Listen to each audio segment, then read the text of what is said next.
প্রধান সাহেব, প্রধান সাহেব, ইন্সপেক্টর সাহেব, আসুন আসুন।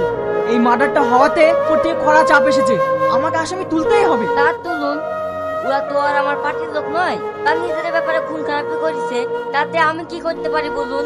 ঠিক আছে স্যার, এবার আমি সব হ্যান্ডেল করে নেব। আপনি আমার দিকে খেয়াল রাখবেন আর আপনার দিকে আমি।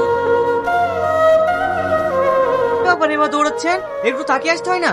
এখন অ্যাক্সিডেন্ট হয়ে যেত।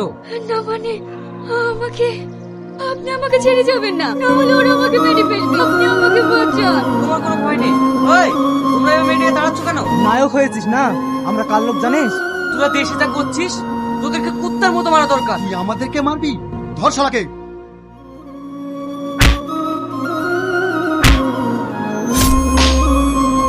আপনি যদি না থাকতেন তাহলে আজ আমার সর্বনাশ হয়ে যেত। ওরা তোমাকে ওইভাবে তাড়াচ্ছিল কেন? প্রধান এলো, ওদের কথা মতো না মিটিং এ যায়নি বলে তাই আজ আমাকে